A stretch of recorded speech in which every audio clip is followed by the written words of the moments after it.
Greetings, friends.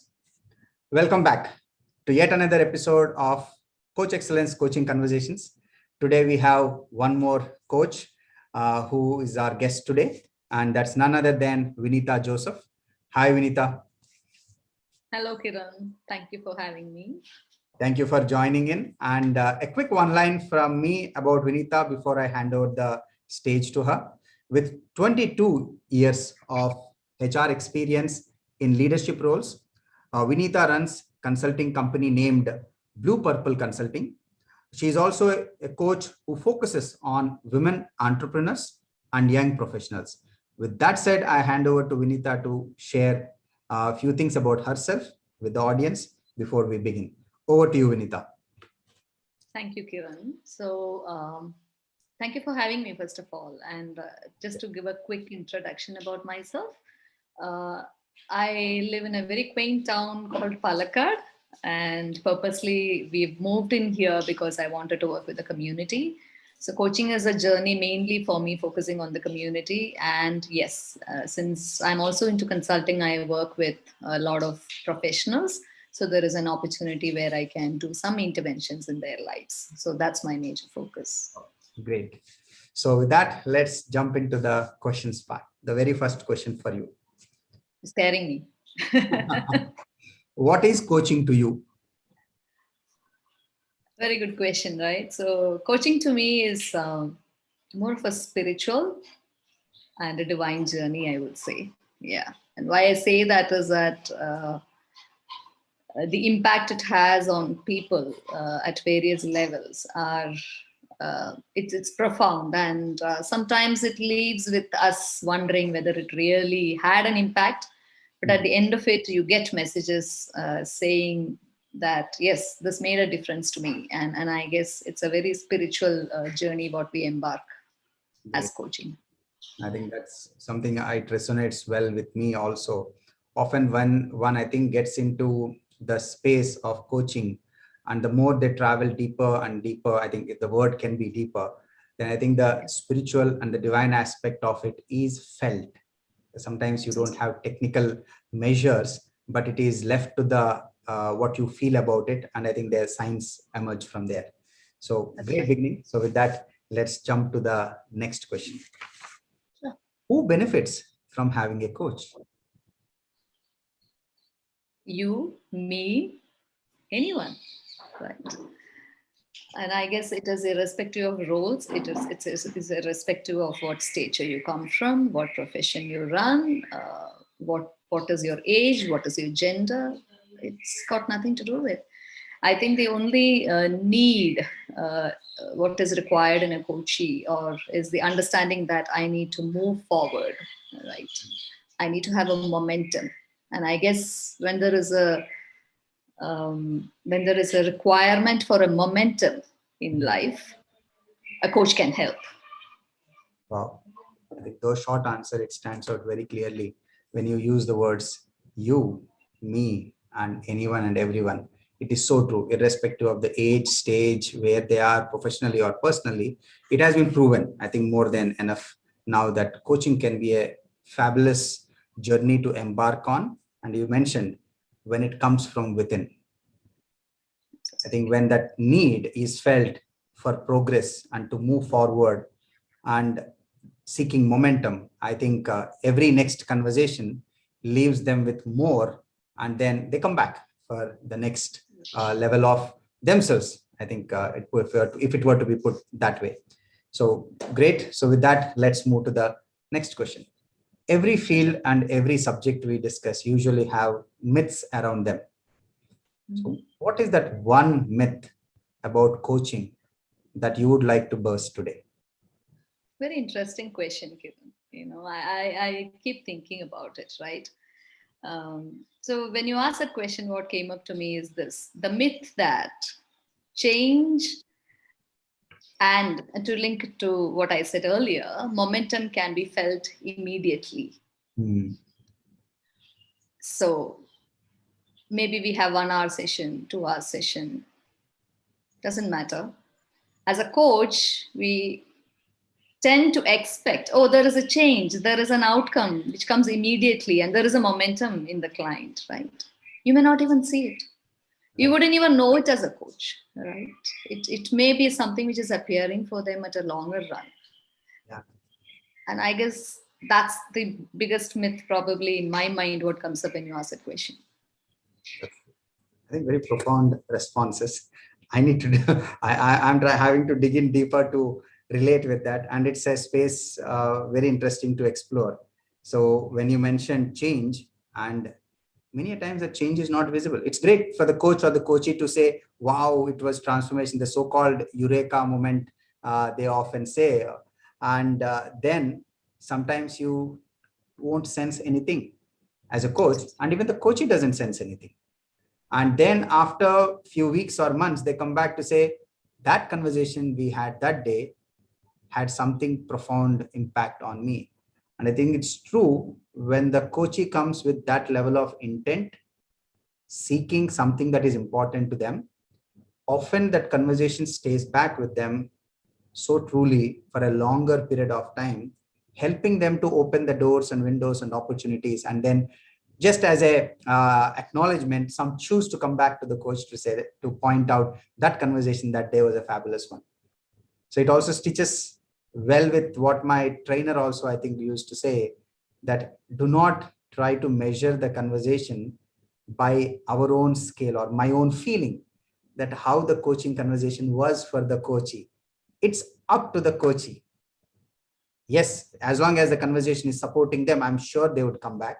And if the conversation wasn't supporting them and they choose to move on, it's still a good thing to happen, because I'm sure no coach ever would want a conversation to happen which does not add value to the coaching. So it's a very Uh, profound, yeah, please. yeah, if I may pick up a little from that, what I would say is that end of it, the conversation, whatever the coachee is having with himself or herself, True. So and true. it's never forgotten, right? Because you're talking to yourself. How could you forget that? Somewhere it leads you to. And it always often leaves me when I, in one of the conversation, at least I remember, whereas it was beautiful to be with you while you spoke with yourself. Absolutely. How wonderful is that? Yeah, So great one. So with that, let's move to the next question. sure. One coaching memory that you can share with the audience while the confidentiality part is taken care of. So, what stands out for me is this: there was a young girl who I was coaching, and then we were down 4 sessions. And in the fifth session, she brought up something saying, you know what, I have not been telling the right story, or I've not been telling the truth. So I was like, okay, so what is it? And she said, I'll tell you next week. So I said, all right, it's up to you, serve yourself. So she came back next week, and then she didn't even touch that point, right? And then I nudged her asking, you wanted to speak something. Is it something you still want to speak? And she went on to say, no, I don't think it has anything to do with the whole goal we have set. So I Mm. said, try if you want to. She said, no, it's all right. So then I narrated a little story about other coaching experiences on who comes in for coaching, what happens in a coaching scenario, how it works for someone, what are those typical things we could address. And there were 2, 3 examples which I gave out. And the second example, what I gave out, she just looked at me and she said, please stop. I said, okay. And then she said, how did you know that this was what I was going to tell you? I said, I didn't know. Honestly, I don't know. I still don't know what you're going to tell me. She said, this is exactly what I wanted to talk to you about. And you just gave me that courage to speak to you about this. And I'm so thankful that this conversation now happened. And that is why I go back and tell that this is a very spiritual and divine intervention, because your intuitions work. And I think being an intuitive mind always helps in a coaching conversation. And that was my learning, Kiran. So that's the memory which stands out for me right now. I think there's so much within this experience that you shared. One is the standout aspect of the spiritual and the divine part of it. I think what would the rationalists do then? I sometimes wonder, in a world where reason means is everything and everything should have a reason. I think often the space of spirituality and divine space is not perceived. And I think coaching, definitely I can vouch, because being in the coach's role and coach's role, sometimes I got that opportunity to witness or feel that the spiritual and the divine aspect of coaching. I think it's profound. It's felt at that moment. Probably even if you try to explain to someone, there probably will be few words to explain. And in this example, as you mentioned, probably there won't be a reason to pin down how the two or three examples you shared or played back, one was spot on for the coach. Mhm. And I think there's probably science will find it difficult to identify. And they probably use a word very often used called coincidence. But I think these coincidences keep happening all the time in the coaching space. And I think both the coach and the coaches who choose to come with the intent to be part of that conversation have often witnessed this aspect. Great. Thanks a lot for sharing that. So with that, let's move to the next question. Sure. Coaching takes a lot of time, isn't it? A very often uh, point tabled with a coach or in a conversation. So, are you asking me for my response So to it? a typical often as is a perception is often the when there's this exploratory conversation or a general chit chat, they say like, coaching takes a lot of time, and they leave this question to the person who is most often speaking of coaching. What would you share as a coach for this thought coming from someone? Time is relative, right? And that's what comes up to me when you said that. Time is very relative from the perspective of a coaching conversation, from the perspective of a goal we are trying to achieve, from the perspective of a coach and a coachee, and the person who is probably going through the process. So it it takes a long time seems to be a very qualified statement, Mm, but if it is in the direction which the coachee would like to travel on, I think time becomes very relative. Time is then absolutely not something which we are mindful about at that point in time, I would say. yeah, so true. I think as you pretty much summarized well when you use the line, time is relative. It depends on the subject and what timeline is for that coachee. Again, it's not the coach here. The coachee chooses to decide whether 6 months is short or 6 months is long. And I think Absolutely. also sometimes they often we talk about the journey is as important or as good or is in fact sometimes more enjoyable than the destination. Who guaranteed anyone that they would be seeing the day of a destination? Lucky often we are, God's being kind, but sometimes you don't see the destination. But I think they still remain happy with how the journey went. So I think that stitches well with this point of that coaching takes a lot of times. Even education took a lot of time. I think LKG to all the way to a graduate, definitely that's not short in time. So thanks a lot for that perspective on that. With that, let's move to the next question. To be able to help me, often this is a point that is shared when someone picks a subject for their that they need help with, or I would say that they would like to discuss with a coach. This point comes, and it has become very common that the coach, being from the same background, somehow has or is becoming a kind of the perceived requirement. What's your take on that? So let me put a perspective here. There is a area of life coaching, right? Who can be a life coach? Who lives a life? Who experienced a life? Who knows the struggles of life? Who is one in life? Who's been successful in life? How are we terming it? Mm, Right. And I think it boils down to one fact that, which we always, as coaches, talk about is that we are always coaching a human and we are not coaching a problem or something what they're bringing onto the table or a story around it. mm, The moment we have that human being in front of us, not even beyond a client, coachee, or definitions of it, it's a human being, and it's someone related to us. And as we connect with each other, what we see is how they are responding to a certain situation. And it is not about what are they responding to. Hmm. So your subject matter expertise definitely will help you to deepen certain actions. I do not deny that. But I don't think that is one way and the only way to look at it. I mean, the classic example, what I spoke to you about, is a life coach. Who can be a great life coach? Hmm. So true. Absolutely. Yeah. So I think you mentioned about the how they respond to and the what. And typically, as from the my school or from where so far I learned that whatever little I learned, if the coach role is to be there with the coachee, and the coachee determines what he or she would discuss and continue to set the agenda. Often I fell into this space of subscribing to the thought it's okay. The subject can be anything that is of interest to the coachee, and they table it. They share their opinions, thoughts, what they want to do.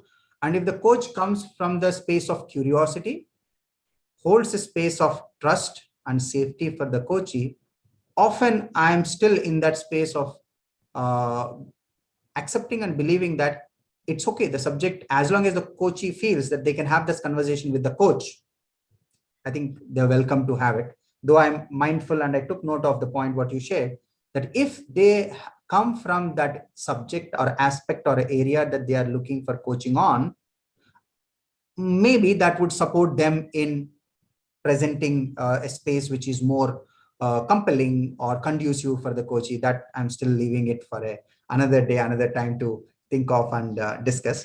So thanks a lot for that. But I think that still remains to be a big subject that is there. And you picked the right aspect, which is life coaching. I'm sure life coaching is not just about life. Inside the life exists all these mastery areas, subject, personal, professional, everything is there within. So in that way, if it goes, that means the life coach has to have a knowledge and awareness and experience of all the subjects that are possible that you typically put on the left side of the coach. This coach, that coach, A, B, C, D, E of coach. So that still Yeah. leaves a big puzzle on the table. So thanks a lot for that, Vinitha. So Sure. with that, we come to the end of the questions. However, there is one bonus question that you would have to help the audience with, and Sure. that is, given an opportunity, what would be that one advice for the so many wannabe coaches who want to become a coach one day? I like the word given the opportunity, right? So, since you've given the opportunity, let me exercise that. I wouldn't want to advise because I think everyone is unique, Kiran, and their calling is different. But if at all one decides to become a coach, what comes to me as a thought to share rather than advice or a suggestion would be very authentic, be yourself, Hmm. right? And I think that is the best you can tap into as a coach. The moment you are there, you are already connecting with anything, anyone, irrespective of the topic you bring to the table, the person you are, who you are, what you are, irrespective of it. It just builds in trust. Like we say, trust yourself, trust your client, and trust the process, right? And it comes very profoundly only when you're very authentic. Yeah. So that's what came to my mind. I think I can't agree more with the line which you started with, that everyone is unique. No two definitely are the same. And when one I think is authentic, it goes on for the coach as well as the coachee. I think what's natural, and often there's a word also used called flow, will happen, and they'll be happy with it, because what is a natural progression is usually the in the best interest of the coachee first in that conversation, because it's all about the coachee. And when the coach is also authentic and real, I think the coach can hold, and I think that's what comes to my mind, can hold that space of trust, safety, and a world where the coachee can be herself or himself, again their authentic best. So I think when this authenticity is there in abundance, in a coaching conversation, I think both will reach the what was the potential to that conversation. And obviously the coachee takes it from there, and how they sense it, what they perceived or what they feel they got out of that conversation, and when they choose to come back for another conversation. So I must agree with you. Yeah, please share something. Yeah. And as you spoke about it, what also came to me is that as a coach, it's not that we have arrived, right? True. As a coach, we are evolving, and every conversation is a learning ground for us. And unless we are authentic, we do not really explore that learning ground. And I guess it's the fearlessness or the courage, I would say, and the whole authenticity boosts that courage to tell yourself or see that, okay, these are my blind spots, this is something which is happening to me, and I need to pick up this and I need to run in the next game, as it comes to me. So I guess that becomes very important, and without authenticity it becomes very difficult to get into that space of learning, I would say, as a coach. Absolutely. I think you just opened one more now subject of conversation there. And you said, yes, every coach, in fact, is evolving with every conversation that happened last, and then the next conversation. And I think I have witnessed it. Some of the best coaches, there's nothing aura around them. They just are very simple, and they believe so much in this evolving with every conversation. And there is no you can say celebratory or that bells and whistles around them often.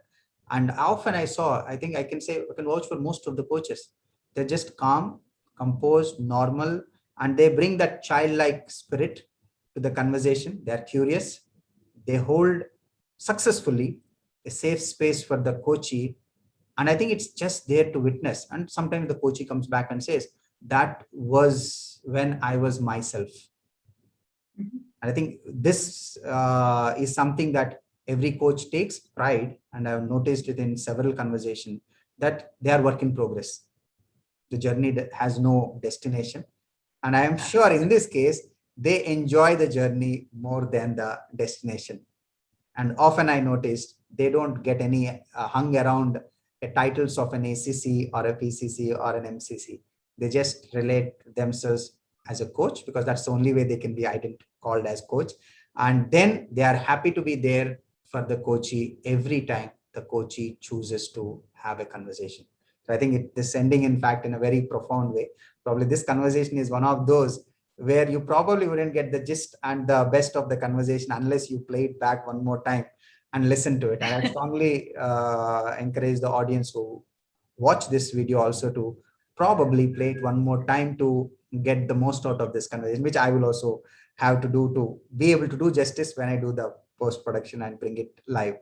So thanks a lot for that advice for the wannabe coaches, because most of the times we come as lot of energy and wish list, and to become the coach to the world and so on. But I think it's a humbling experience. Personally, I can say that from when I began to what I where I reached till now, I can say that it definitely was one which was a humbling experience, and then also it benefited me immensely. So I think that's another thing which every coach will benefit from, which is before you benefit someone else, you are guaranteed to benefit yourself as long as you are in the space of as being a coach and coaching. Great. Thanks a lot for That that. comes to Yeah. me, if Please. I can just Please. coin a sentence there. So, as a coach, we continue to be a coachee for lives, True. right? Absolutely. And I think each coach relishes being a coachee. For every opportunity they become, they get a chance to coach, because they can be themselves for that 1 hour or 2 hours of time. They don't have to have any, we can say, filters, curtains, and so on. They just are themselves because they enjoy that safe space provided by the coach at that moment. So fabulous one. One more pearl of wisdom before we wind up. So before we conclude, for all the audience who would like to get in touch with you, what is the easiest way to reach Vinitha? Reach me on LinkedIn. Vinitha Joseph is my handle. And look for me, and then you find me. And that's what I would say. Yeah. Sure, And sure. also, I find you. I'm sure that LinkedIn will make it easier. Then, as the statement we said that when the student is ready, the guru will appear, kind of. So Absolutely. I'll go ahead and share the link also in the description section so that the audience can easily get in touch with you. So thanks a lot for joining today, Vinitha. And for the audience, I hope the conversation was supportive. And if you have any comments or questions on this conversation, please feel free to share a line in the comments. Myself or Vinitha will definitely write back to the query shared there. And if you have liked it, please go ahead, hit the like button immediately. That's the way you can reward our effort. And please go ahead, also share the link with anyone and everyone whom you feel will benefit from this conversation. And do go ahead and subscribe so that every next conversation that gets uploaded, you will be intimated through a notification. So till we meet again with another conversation, keep smiling and please be safe. And thanks a Kiran lot to coaching. Vinitha. Yeah. And thanks a lot to Vinitha for joining today for this conversation. Thank you, Kiran. Thank Lovely. you very much.